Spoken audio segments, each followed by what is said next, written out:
Bismillahirrahmanirrahim. Assalamualaikum warahmatullahi wabarakatuh. Selamat siang. Salam sejahtera bagi kita sekalian. Shalom Salve. Om Swastiastu. Namo Buddhaya, salam kebajikan. Yang saya hormati, saudara-saudara sekalian, bapak-bapak, ibu-ibu yang hadir, para menteri dan wakil menteri, Kabinet Merah Putih yang hadir,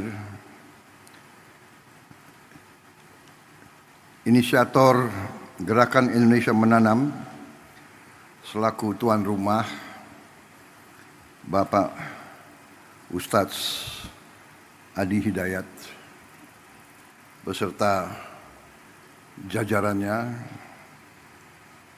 Menteri Koordinator Pangan, Saudara Zulkifli Hasan yang saya hormati, Menteri Pertanian, Saudara Andi Amran Sulaiman, Menteri Desa dan Daerah Tertinggal, Saudara Yandri Susanto, Sekretaris Kabinet Republik Indonesia, Saudara Teddy Indra Wijaya, Kepala Staf Angkatan Laut, Laksamana TNI Muhammad Ali, Utusan Khusus Presiden Bidang Ekonomi dan Perbankan, Saudara Setiawan Ikhlas, Gubernur Sumatera Selatan, Saudara Herman Deru, beserta Forkopimda Sumatera Selatan,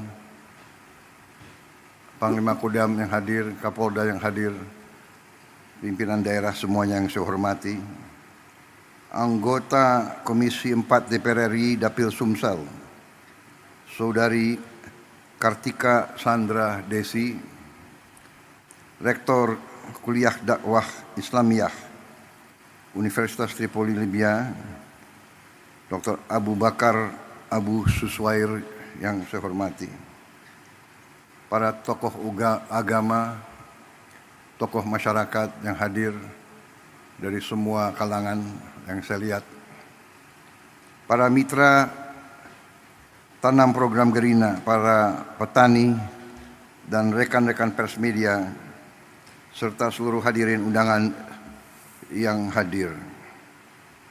Tentunya kita sebagai insan yang bertakwa tidak henti-hentinya memanjatkan puji syukur kehadirat Allah Subhanahu wa Ta'ala, Tuhan Maha Besar, Tuhan Maha Kuasa yang memiliki sekalian alam.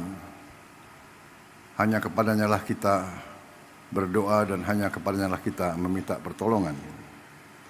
Kita bersyukur atas segala karunia yang diberikan kepada kita, atas kesehatan yang diberikan, kita bisa berkumpul dalam acara yang berbahagia ini, acara yang menggembirakan, acara yang membesarkan hati kita semua, terutama membesarkan hati saya. Saudara-saudara, bulan Maret yang lalu saya jumpa dengan Ustadz Adi Hidayat di Istana Kepresidenan, Istana Merdeka di Jakarta, dan beliau menyampaikan merencanakan peluncuran Gerakan Indonesia Menanam. Dan tadi sebelum saya ke sini, saya diundang oleh Menteri Pertanian, oleh Menko Pangan untuk menghadiri penanaman sawah dengan teknik modern, di mana penyebaran benih dilaksanakan dengan drone, di mana yang tadinya 1 hektar membutuhkan 25 hari diolah. Kalau pakai cara tradisional, sekarang kita bisa mengolah 25 hektar dalam 1 hari. Dan tadi Di tempat tadi, menurut gubernur, itu adalah tempat buaya, adalah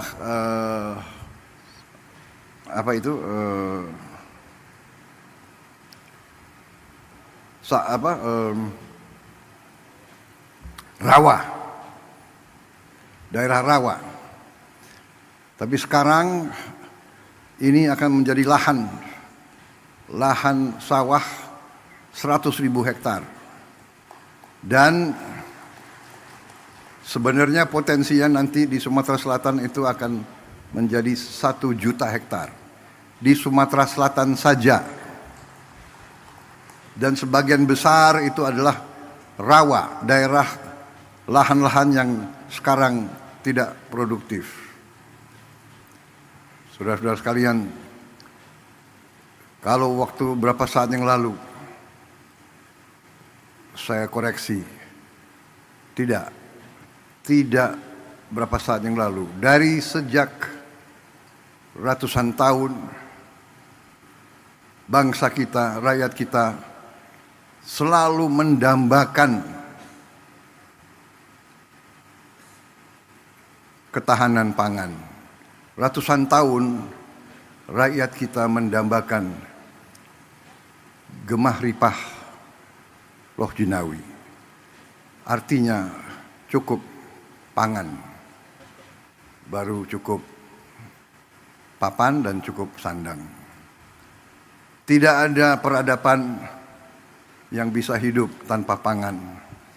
Tidak ada negara bentuk apapun yang bisa berdiri tanpa pangan. Hal dasar ini banyak dilupakan oleh elit-elit yang pintar-pintar, tapi lupa dengan hal-hal yang paling dasar. Belajar jauh-jauh ke negara lain, tapi tidak faham di mana letak fondasi, landasan berdirinya suatu masyarakat, suatu peradaban. Hari ini saya sangat gembira melihat bahwa kita sekarang membuktikan kepada seluruh rakyat, membuktikan kepada semua elit Indonesia yang sebagian kecil tapi vokal, yang merasa dirinya sangat pinter, tapi pada dasarnya pinternya hanya pinter bicara, pinter analisa, tapi analisa yang saya tidak mengerti dasarnya apa. Tapi hari ini saya melihat bukti anak-anak bangsa dari semua lapisan menangkap praktisi-praktisi, tokoh-tokoh yang mau kerja, yang mau cari solusi, mau coba dan berani mencoba dan berani merintis dan berani memulai. Saudara-saudara sekalian, tadi saya diberi laporan oleh Menteri Pertanian bahwa produksi kita luar biasa dalam 3-4 bulan ini. Sekarang masalahnya adalah kita perlu gudang yang cukup karena produksinya sangat melimpah. Kita tidak boleh menyerah. Kita tidak boleh selalu mengeluh. Kita cari solusi jangka pendek dan nanti solusi jangka menengah dan solusi jangka panjang.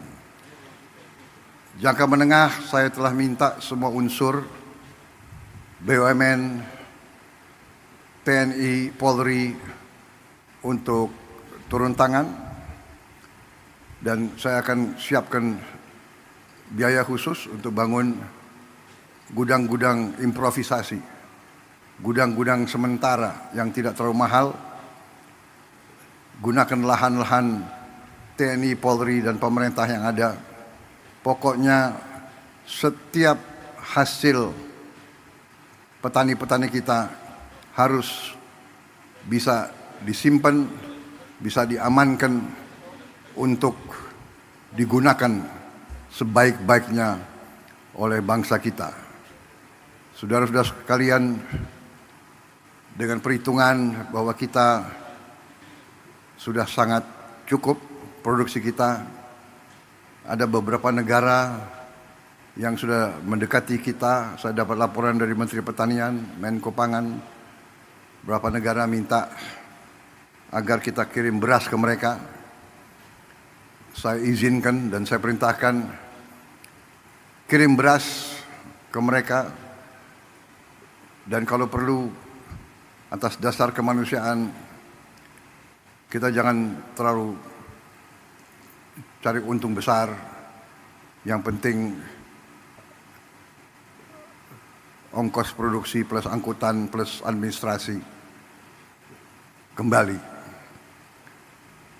Kita buktikan bangsa Indonesia sekarang menjadi bangsa bukan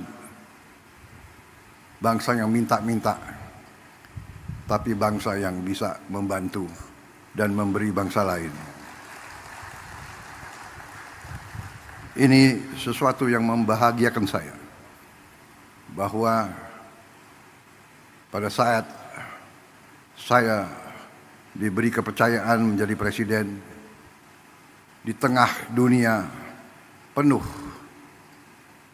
pergolakan, konflik, perang fisik, perang dagang, rivalitas, perpecahan, Indonesia aman, Indonesia sejuk, Indonesia bersatu.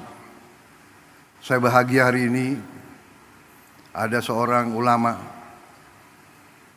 ada seorang ustadz yang visioner, pemikirannya luar biasa, yang terutama adalah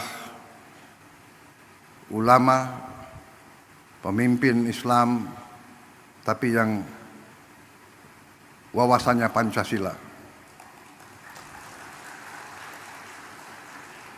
yang mengajak semua umat yang berbeda agama, semua umat walaupun berbeda agama dianggap keluarga sendiri, dianggap saudara sendiri. Inilah Indonesia, inilah Indonesia yang kita cintai. Inilah Indonesia yang terus akan bangun, terus akan bangkit menjadi negara yang aman, yang damai, yang kuat. Saudara-saudara sekalian, apa yang dirintis oleh Ustadz Adi Hidayat dan tokoh-tokoh seperti Saudara Iwan Setiawan, ikhlas ya. Kawan saya lama ini, beliau.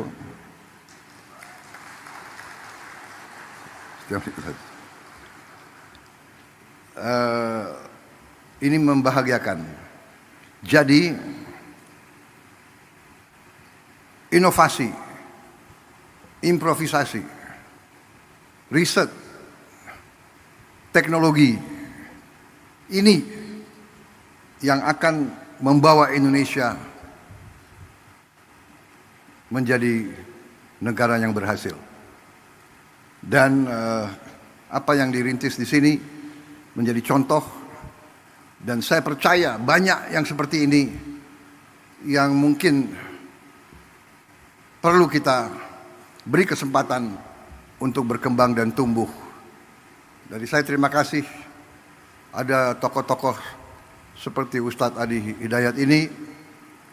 Kita bisa bayangkan sebentar lagi seluruh Indonesia semangat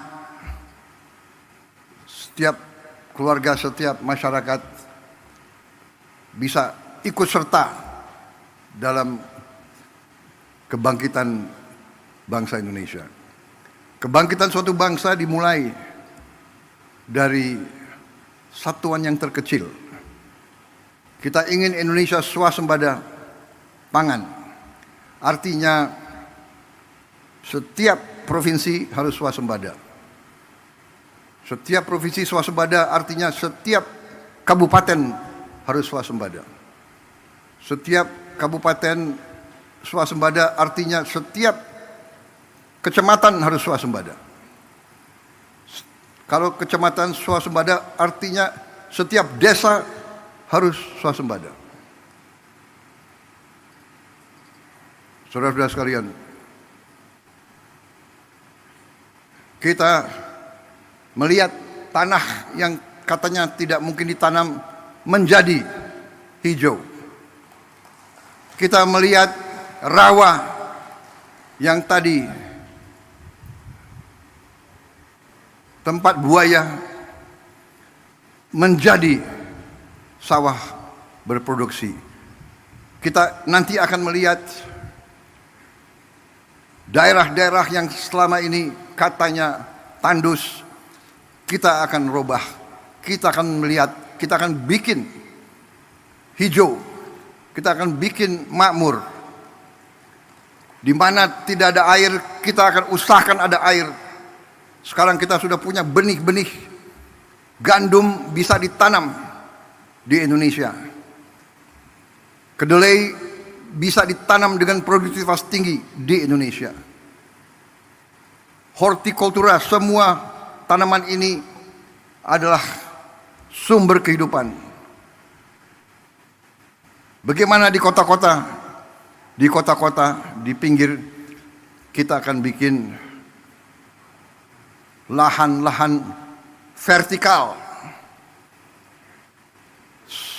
seperti ini, tapi bisa bertingkat-tingkat.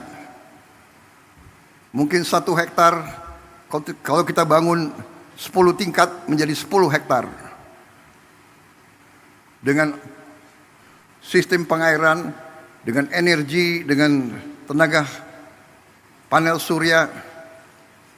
Jadi kita, masa depan kita gemilang. Terima kasih Pak Ustadz, hari ini kelihatan Indonesia sangat cerah.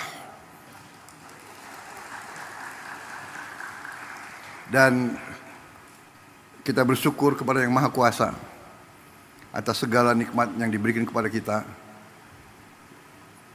Yang Maha Kuasa telah memberi sangat banyak kepada bangsa kita.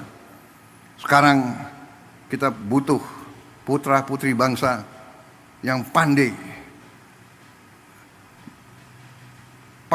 mengolah apa yang diberikan oleh Yang Maha Kuasa.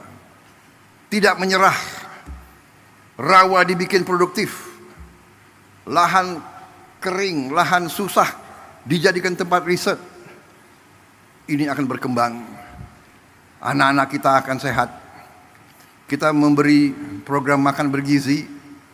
Ada yang menentang, ada yang nyinyir. Dan yang nyinyir, kagetnya tuh ya ada yang profesor nyinyir gitu. Tapi nggak apa-apalah, ya kan? Biar nanti profesor belajar dari Ustadz Adi Hidayat gitu. Jangan-jangan dia profesornya di ruangan, nggak tahu belajarnya apa, tapi di ruangan. Kita mau yakinkan tidak ada anak Indonesia yang lapar.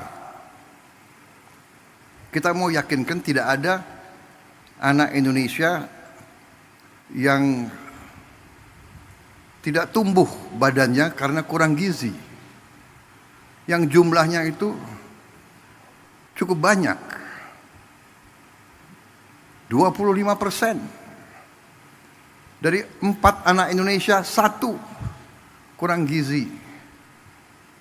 Yang 3 mungkin ya pas-pasan. Saya kalau keliling, saya lihat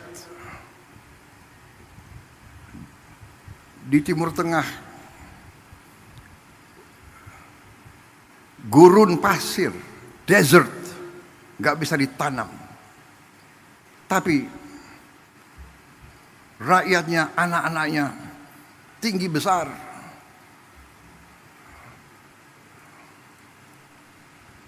Pemimpin-pemimpinnya mikirkan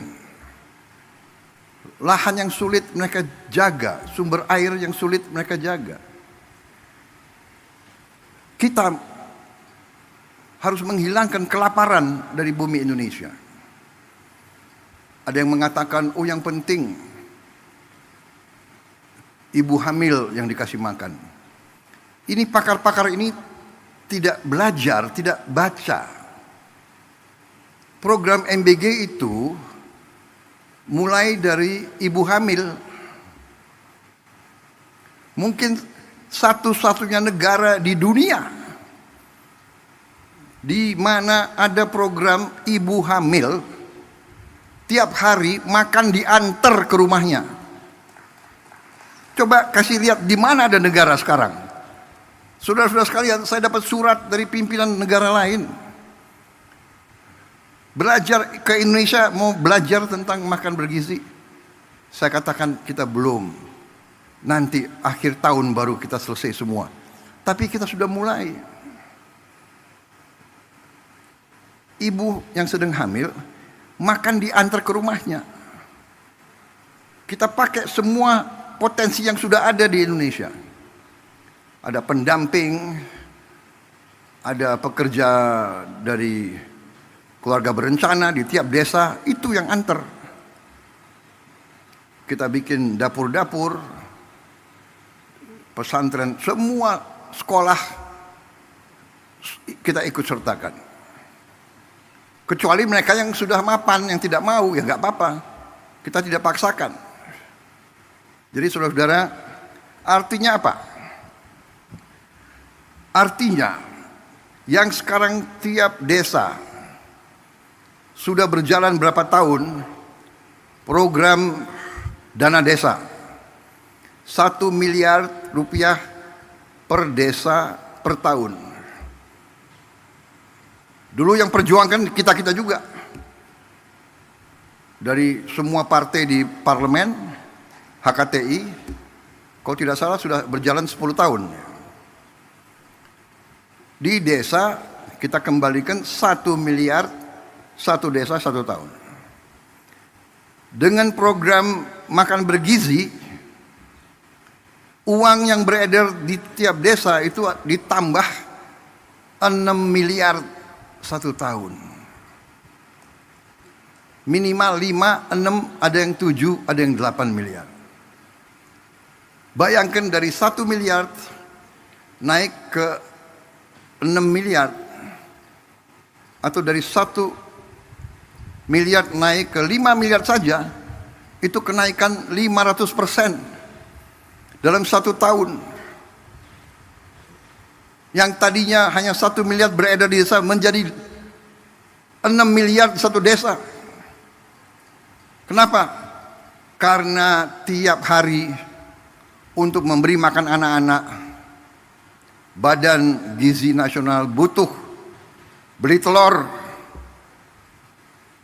beli ayam, beli ikan, beli sayur, beli tomat, beli wortel, beli timun. Ini ekonomi desa, ekonomi kecamatan hidup.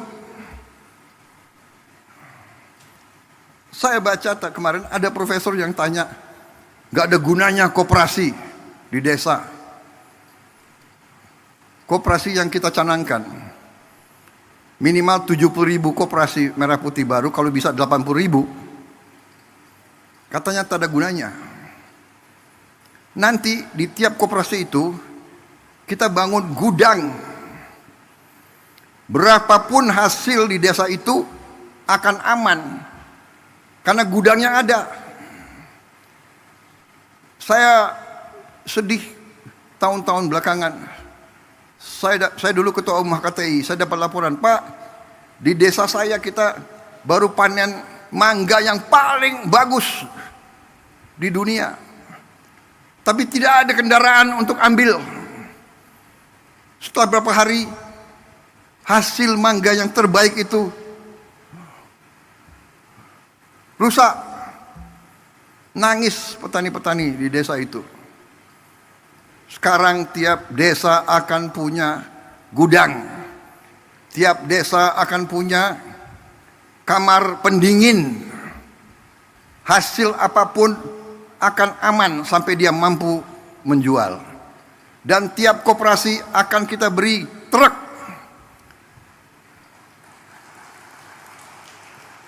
Minimal 1 truk, kalau bisa 2 truk. Semua hasil dari desa itu bisa dipasarkan. Dan semua kebutuhan desa itu bisa diambil ke desa itu. Ada profesor yang tanya, yang bilang tak ada gunanya itu koperasi agrikultur. Ya sudah, kita hormati pendapat dia. Nanti dia akan terbuka matanya dan mudah-mudahan hatinya juga terbuka. Puluhan tahun keluhan rakyat itu untuk nurunkan semangat kita. Ini adalah aneh. Saya khawatir dari mana pribadi-pribadi semacam itu, ya. Tapi nggak apa-apa. Kita demokrasi, silakan. Ya, yang mau menyerah silakan, yang mau nyinyir silakan, yang mau kerja, ayo sama-sama kita. Kita tukang kerja. Iya kan?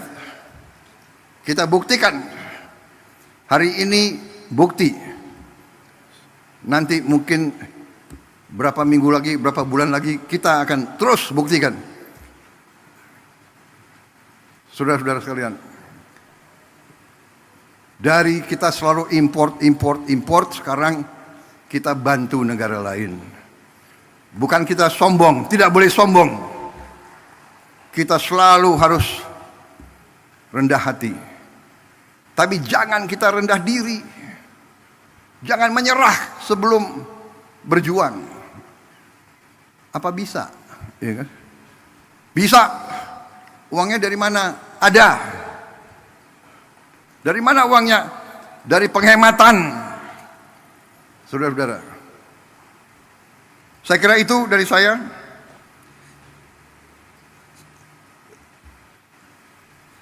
Jangan terlalu lama juga pengarahan saya, iya. Tapi saya lihat ini ada kopi di sini. Hah? Bagaimana? Tapi kita sekarang punya kemampuan. Kita akan menggerakkan ekonomi dengan kekuatan kita sendiri. Kita tidak akan memaki-maki negara lain. Kita dihantam tarif berapapun, kita akan berunding, akan negosiasi. Kita hormati, tapi kita percaya kepada kekuatan kita sendiri, saudara sekalian. Kalaupun mereka tidak membuka pasar mereka kepada kita, kita akan survive. Kita akan tambah kuat. Kita akan berdiri di atas kaki kita sendiri. Kita tidak akan pernah menyerah. Kita tidak akan pernah berlutut. Kita tidak akan pernah mengemis. Kita tidak akan pernah minta-minta kasihan orang lain. Tidak perlu dikasihani. Bangsa Indonesia tidak perlu dikasihani. Kita akan swasembada pangan. Kita akan menjadi lumbung pangan dunia. Dan kita akan punya kekuatan di segala bidang. Bersama saudara-saudara, saya tambah yakin. Hari ini, kadang-kadang nanti saya mau telepon dia. Pak, apa sih yang sedang saya pikirkan sekarang? Aneh. Terima kasih. Mentan, terima kasih Gubernur Sumsel, Menko Pangan, Menteri Desa, terima kasih Pak Ustadz, terima kasih, luar biasa ini Ustadz Ustadz yang memang ingarso sung tulodo, ustadz yang memimpin dari depan, tidak hanya penceramah tapi pekerja, pembuat, inovator, luar biasa. Kalau ulama-ulama ada 100 seperti Ustadz Adi Hidayat, luar biasa. 100 pusat seperti ini, saudara-saudara sekalian, bersama TNI, bersama Polri, bersama teknokrat, bersama mahasiswa, bersama pemimpin ulama, pemimpin agama lain. Mari kita maju, membuat Indonesia terhormat. Masih banyak kegiatan kita, masih banyak PR kita, ya. Nanti saya akan kumpulkan gubernur, bupati, wali kota. Kita harus ada masalah lain yang penting. Produksi harus bagus, kelaparan harus hilang, kemiskinan absolut harus kita hilangkan, rakyat yang di bawah harus kita berdayakan, pendidikan harus kita perbaiki, tapi juga kebersihan lingkungan. Kita harus perang lawan sampah, dan kita harus buat tiap desa, tiap kecamatan, tiap kabupaten kita harus bikin bersih, asri, indah. Nanti kita pikirkan bagaimana caranya. Nanti gerakan Indonesia Asri, selain menanam, kita harus bikin Indonesia gerakan asri. Kita robah wajah Indonesia. Seng-seng yang bekarat, kita pikirkan bagaimana kita robah. Karena warna karat itu bukan warna kebangkitan. Nanti kita minta dari kampus-kampus inovasi. Bagaimana kita robah, kita bantu rakyat kita.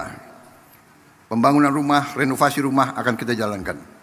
Saudara-saudara, saya kira itu dari saya. Terima kasih undangan ini yang saudara berikan kepada saya, membuat saya tambah semangat, dan kita pacu pekerjaan kita untuk rakyat Indonesia. Optimis, saya lihat tadi wajah petani kita, wajah pekerja-pekerja kita, petugas pemerintahan, semuanya bersatu. Ini benar, kita bekerja sama. Indonesia bersatu, Indonesia Incorporated.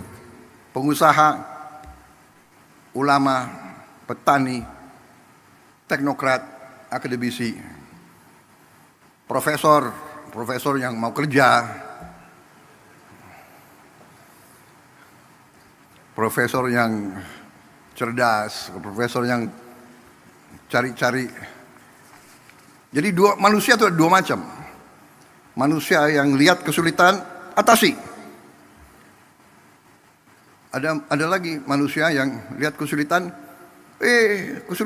kesulitan. Nunjuk kesulitan itu enggak atasi kesulitan. Kita mengerti kesulitan Indonesia, kita mengerti rakyat perlu pekerjaan, kita mengerti. Ini yang sedang kita kerjakan. Saya kira demikian ya saudara-saudara. Sekali lagi terima kasih. Semoga Tuhan Maha Besar senantiasa menyertai kita sekalian dalam pengabdian dan perjuangan kita untuk bangsa dan rakyat Indonesia. Wassalamualaikum warahmatullahi wabarakatuh.